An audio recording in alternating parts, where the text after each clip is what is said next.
पंचम परिच्छेद मनमना भव। इस अध्याय में मनमना भव, अपना मन और हृदय मुझ में आविष्ट करो कि और कभी श्री कृष्ण के विषय में चिंतन करता है, आलोचना करेंगे। ऐसा करना सहज नहीं है।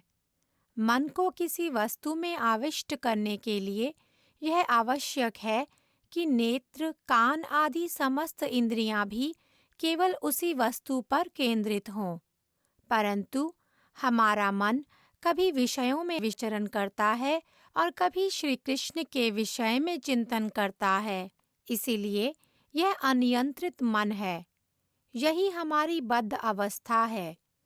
कठोपनिषद 1:2-23 में कहा गया है, नायमात्मा प्रवचनेन लभ्यो न मेधया न बहुना श्रुतेन यमे वैश्यवृणुते तेन लभ्यस्तस्यैष आत्मा विवृणुते तनुम स्वाम। भगवान को तर्क, तीक्ष्ण बुद्धि या पांडित्य के द्वारा नहीं जाना जा सकता। जब जीवात्मा भगवान के प्रति सेवोन्मुख होकर उनकी कृपा याचना करता है, तब उसी के निकट वे अपना स्वयं प्रकाश श्री विग्रह प्रकट करते हैं। यदि हम वास्तव में उन्हें अपना हृदय समर्पित करने की इच्छा करें, तो भी यह कठिन है। श्री कृष्ण उसी हृदय को हरण करते हैं जो उन्हें प्रिय लगता है। इसलिए हमें अपने हृदय को समस्त प्रकार से निर्मल और शुद्ध बनाना होगा कि जब श्री कृष्ण उसे देखें तो उनमें उसे हरण करने का लोभ उत्पन्न हो जाए। परंतु केवल हृदय की शुद्धता ही पर्याप्त नहीं है, क्योंकि ज्ञानियों का हृदय भी शुद्ध होता है। शुद्ध हृदय में जब भक्ति रस बहने लगेगा तो श्री कृष्ण अवश्य ही आकर्षित होंगे।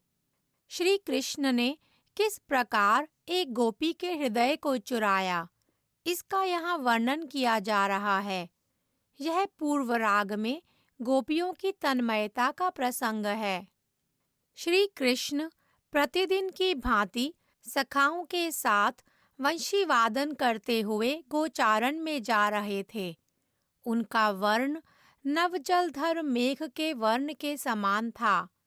घुंघराले केश उनके मुखमंडल पर झलक रहे थे। उस समय उनका रूप अति सुंदर और मनमोहक था। उनके सखा चारों ओर से साधु साधु कहते हुए श्री कृष्ण की महिमा का गान कर रहे थे और अपनी अपनी वंशी और श्रृंगा बजा रहे थे। जब वे इस प्रकार क्रीड़ा करते हुए वन में जा रहे थे, समस्त ब्रजवासी उनके दर्शन के लिए उनके मार्ग के दोनों ओर एकत्र हो गए। माँ यशोदा और नंद बाबा श्री कृष्ण के पीछे पीछे चलते हुए कह रहे थे, पुत्र शीघ्र लौट आना, बहुत दूर मत जाना। श्री कृष्ण पुनः पुनः उन्हें शीघ्र लौट आने का आश्वासन देते। अंत में जब श्री कृष्ण ने प्रतिज्ञा पूर्वक कहा कि वह शीघ्र आ जाएंगे, तभी नंद यशोदा धीरे धीरे अपने घर को लौट गए। व्रज में कई नवविवाहिता गोपियां आई थीं। वे सब श्री कृष्ण की झलक पाने के लिए अपने अपने घरों के द्वार पर आ गईं। कोई कोई गोपियां झरोखों से झांक रही थीं, कोई अटारियों पर चढ़ी हुई थीं। श्री कृष्ण भी अपने नेत्र के कोनों से उन्हें निहार रहे थे। एक गोपी 2-3 दिन पहले ही विवाहित होकर आई थी। उसने पहले से गोचारण में जाते हुए श्री कृष्ण के अति मधुर रूप के विषय में सुन रखा था। जब उसने श्री कृष्ण की वंशी ध्वनि सुनी तो उसका हृदय श्री कृष्ण के दर्शन के लिए व्याकुल और उत्कंठित हो गया। जब वह गोपी द्वार से बाहर आई तो उसकी सास और ननंद द्वार के बाहर ही खड़ी थीं। उन्होंने उसे श्री कृष्ण के दर्शन करने के लिए रोका और कहा, तुम वहां मत जाओ, वहां एक काला सांप है। यदि उसने तुम्हें डस लिया तो जीवन भर तुम उसके विष को नहीं उतार पाओगी। अतः तुम घर में ही रहो, हम अभी आ रही हैं। उस गोपी ने कहा, तुम दोनों जाओगी और मैं यहीं पर क्यों रहूंगी? मैं भी जाऊंगी। सास ने कहा, नहीं, तुम्हारे लिए खतरा है। तुम्हारा हृदय अभी अपक्व, कोमल है। तुम उसके विष को उतार नहीं सकोगी, इसलिए यहीं रहो। व्रज की समस्त स्त्रियां, वृद्ध बालक बालिकाएं, पक्षी, कीट पतंग सभी श्री कृष्ण के दर्शन के लिए जा रहे थे। श्री कृष्ण को समीप आते देख उस गोपी की सास और ननंद शीघ्रतापूर्वक श्री कृष्ण की ओर दौड़ीं। जब वे दोनों चली गईं, तो वह गोपी दरवाजे के छेद से ही श्री कृष्ण को देखने लगी। वह बाहर श्री कृष्ण को देख रही थी, परंतु कोई भी उसे नहीं देख रहा था। श्री कृष्ण की वंशी उनके अधरों पर थी और वे इतनी मधुरता से उसका वादन कर रहे थे कि उनके हृदय का अमृत उस वंशी के छिद्रों से निकलकर समस्त व्रज को आप्लावित कर रहा था। जिन नेत्रों ने इस रूप माधुरी का दर्शन नहीं किया है, उन आँखों की क्या आवश्यकता है? जिन नेत्रों ने इस मधुर लीला का दर्शन किया है, केवल वही कृतार्थ हैं। गोपियां अपने नेत्र रूपी दीप से श्री कृष्ण की आरती कर रही थी और उनके हृदय में स्थित प्रेम घी के समान था।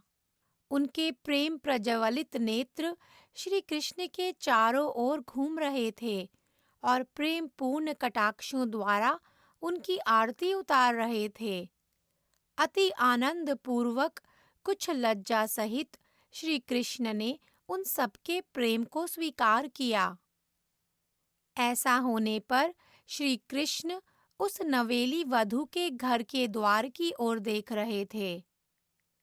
श्री कृष्ण किसी को दर्शन दे सकते हैं और नहीं भी, क्योंकि वे स्वतंत्र भगवान हैं। परंतु यदि कोई वास्तव में उनके दर्शन के लिए उत्कंठित है, तो श्री कृष्ण अवश्य ही उसे दर्शन देते हैं। उस दिन वे उस नवविवाहिता गोपी को दर्शन देना चाहते थे। श्री कृष्ण ने युक्ति पूर्वक एक बछड़े की पूंछ पकड़कर इस प्रकार मरोड़ी कि बछड़ा कूदता फांदता सीधा उस गोपी के घर के द्वार पर जा पहुंचा। श्री कृष्ण भी बछड़े के पीछे पीछे वहां पहुंच गए। पल भर के लिए श्री कृष्ण ने वहां अपनी वंशी को अपने अधरों पर रखकर उस गोपी को अपने परम मनोहर त्रिभंग रूप का दर्शन दिया। बस, फिर क्या था? उस गोपी का हृदय अब उसके पास न रहा। उसे श्री कृष्ण ने चुरा लिया और वे पुनः अपने सखाओं के दल में सम्मिलित हो गए। श्री कृष्ण के जगत विमोहक रूप के दर्शन प्राप्त कर वह गोपी बाह्य ज्ञान रहित होकर वहीं स्थिर हो गई। श्री कृष्ण सखाओं के साथ वन में प्रवेश कर गए और गायों के खुरों द्वारा उड़ने वाली धूल भी अब बैठ चुकी थी। बहुत समय बीत गया, किंतु वह गोपी अब भी उसी स्थान पर पुतले की भांति स्थिर होकर खड़ी थी, क्योंकि उसका हृदय और मन उसके पास नहीं था। वह असहाय हो चुकी थी।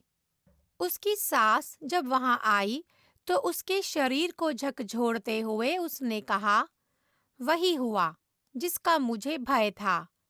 उस काले सर्प ने तुम्हें डस लिया।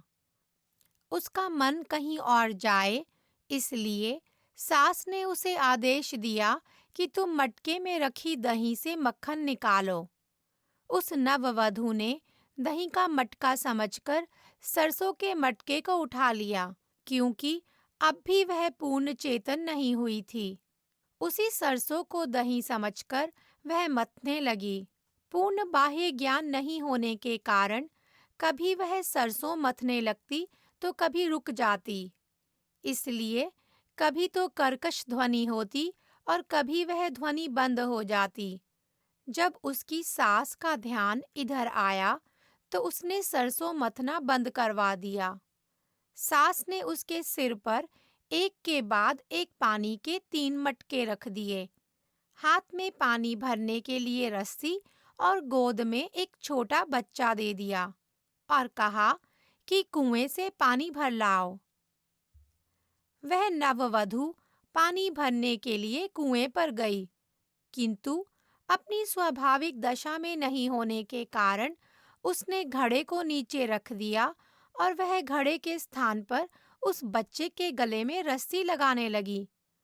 निकट ही पानी भरने वाली अन्य गोपियों ने हाय हाय कहते हुए उसके हाथ को पकड़ लिया। वे कहने लगीं, इसे क्या हो गया? लगता है इसे भूत लग गया। कुछ अन्य गोपियां जो जानती थीं, उन्होंने कहा, भूत नहीं, इसे नंद का पूत लग गया है। यह है मनमना भव का उदाहरण। उस गोपी ने इसी सौभाग्य को प्राप्त करने के लिए लाखों वर्ष तक तपस्या की थी और उस दिन वह पूर्ण रूप से कृतार्थ हुई। श्री कृष्ण में ही अपने मन को पूर्ण रूप से लगाना ही मनमना भव होना है। श्री कृष्ण ने स्वयं अपने मुख से इसका आदर्श उदाहरण गोपियों को ही स्वीकार किया है। श्री कृष्ण ने उद्धव से कहा, ता मन्मनस्का मत प्राणा मदर्थे त्यक्त दैहिकाः मामेव दयितं प्रेष्ठमात्मानं मनसा गताः। ये त्यक्त लोक धर्माश्च मदर्थे तान बिभर्म्यहं मयि ताः प्रेयसाम प्रेष्ठे दूरस्थे गोकुल स्त्रियः स्मरन्त्यो अंग विमोयन्ति विरहोत्कण्ठया विह्वलाः धारयन्त्यति कृच्छ्रेण प्रायः प्राणान् कथञ्चन प्रत्यागमन संदेशैर्बल्लवयो मे मदात्मिकाः। भागवत 10:46 4-6। प्यारे उद्धव, गोपियों का मन सदा सर्वदा मुझ में निमग्न रहता है। मैं ही उनका प्राण और जीवन सर्वस्व हूँ। मेरे लिए ही उन्होंने घर बार, पति पुत्र, सगे संबंधी, लोक लज्जा, धर्म आदि सब कुछ छोड़ा है। वे नित्य निरंतर मुझ में ही तन्मय रहती हैं। मैं आऊंगा, केवल मेरी इस बात पर विश्वास कर बड़े कष्ट से किसी प्रकार अपने प्राणों को धारण कर मेरी प्रतीक्षा कर रही हैं। श्री कृष्ण विरह में व्याकुल गोपियां ही मनमना भव की सर्वोत्तम उदाहरण हैं।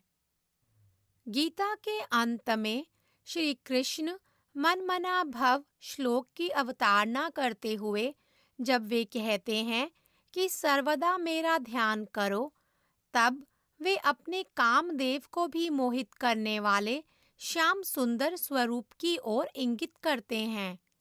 उनके काले घुंघराले केश बहुत सुंदर हैं और उन्होंने अपने मस्तक पर मोर पंख धारण कर रखा है। वे वृंदावन में कदम्ब वृक्ष के नीचे बने कुंज में अपनी त्रिभंग ललित मुद्रा में खड़े हैं। उनके सुंदर अधरों पर वंशी विराजित है और उसके छिद्रों में अपने हृदय का अमृत उड़ेल रहे हैं। उनका यह त्रिभुवन मोहक रूप ही उनकी भगवत्ता की पराकाष्ठा है। इस श्लोक के पूर्व श्री कृष्ण ने केवल अपने ऐश्वर्यमय नारायण स्वरूप का ही प्रकाश किया था। यही सर्वगुह्यतम संपत्ति, परमम वचः अर्थात गीता का सर्वोपरि उपदेश है। यदि कोई केवल इसी श्लोक का उत्साह और गंभीरता से अनुशीलन करे, तब वह निश्चित रूप से भवसागर को पार करके श्री कृष्ण के चरण कमलों में प्रेम प्राप्त करेगा। इस श्लोक में सूत्र रूप से व्रज भक्ति की प्राप्ति का उपाय बताया गया है। व्रज में श्री कृष्ण की भगवत्ता के ऐश्वर्य ज्ञान को ब्रजवासियों की माधुर्यमयी सेवा आच्छादित कर देती है और वे केवल उन्हें अपना बंधु ही मानते हैं। व्रज की भक्ति अनुपम है। केवल व्रज में ही श्री कृष्ण अपने भक्तों के प्रेम बंधन में बंध जाते हैं। श्रीमद् भागवत में इसका विस्तृत रूप से वर्णन किया गया है। गीता के उपदेश भक्ति के महल की सुदृढ़ नींव का निर्माण करते हैं।